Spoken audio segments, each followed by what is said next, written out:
Jason Bourne in a fantasy setting? Not what I expected, but okay, you have my attention.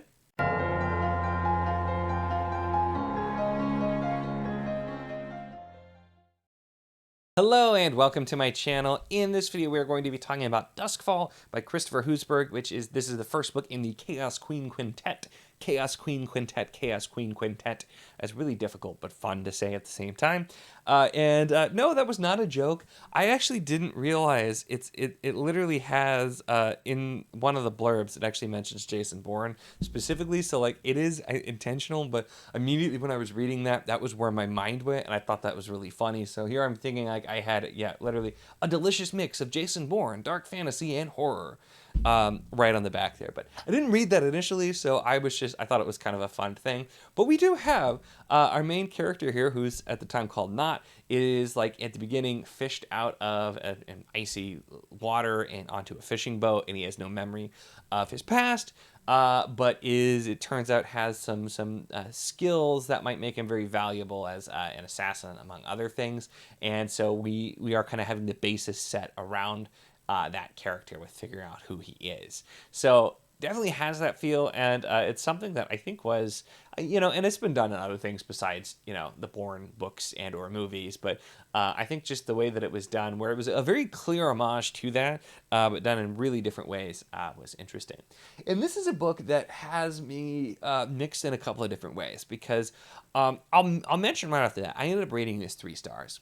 Now, subjectively, I think this was higher than 3 stars for me, especially because of the ending, because I really did have a good time and enjoy this, although there were some things that I just felt were a little bit clunky here and there with it. This feels like a book where we're still kind of finding our footing, and granted, it is the first book of 5, and the ending was very strong, so I do think that this one is very much going to improve as I continue, and I do plan to do the next book as well. I have like 1, 2, and 5, and I also the books on audio are on Scribd. They do have the graphic audio ones, but I can't. I sampled it and I don't care for it. For some reason I can't get into it. So anyway, that's neither here nor there. But so I am planning to continue, I will note, although this was, like I said, a little rough around the edges. And a lot of what I thought was really interesting is the world. And there's a lot of world building done and things that are set up interesting. We don't necessarily explore all of them right off the bat, but that's where I think we're going to be doing more. But we have the TNL, who are elves basically, but elves being a derogatory term in this say. And, we're told that they used to be very powerful back in the time where like magic was going all around and all that sort of stuff, but now they're looked at as very second class. And so you get some of the feeling of commentary there, where we're looking at like, colonization and that type of thing with like Native American population, where that's kind of how the elves seem to fit in here. And then also we have a lot of other stuff going on too. And that's where the biggest thing that both makes this interesting and also makes it feel a little bit clunky at points is there's a lot going on.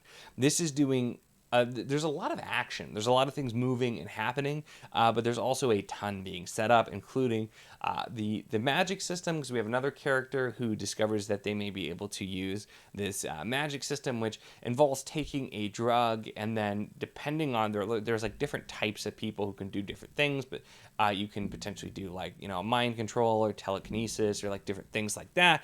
And so we have that set up. We have different sorts of religions set up. We have ancient prophecies about the Chaos Queen, and we have different organizations of like assassins and agents that are on differing sides. We have vampires. We have a character who's a 9-year-old in a 9-year-old body, who's a 100-year-old vampire.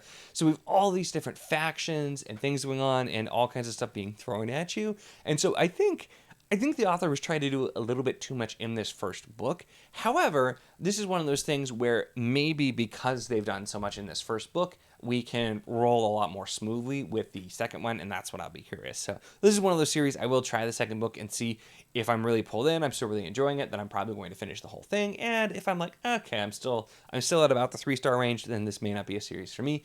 But I think it's set up a lot of interesting stuff here. And this ending, while not really, I wouldn't call it a cliffhanger, but like just the ending is absolutely wild and chaotic. I feel like is makes sense to say, fitting for the Chaos Queen Quintet Book 1. But there is just so much stuff. It goes so much bigger than I would have expected.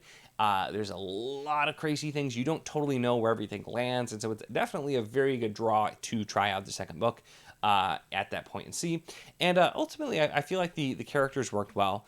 And there were a few choices with the characters where I felt like we could have maybe gone a little bit of a different route. One character in particular, I felt like there was a little bit more opportunity for her to develop differently. Although I think the way that she does develop does make sense, but it felt a little bit just like, a little lacking in what I would like to see. But I think overall the story and the world that we're in, it's crazy.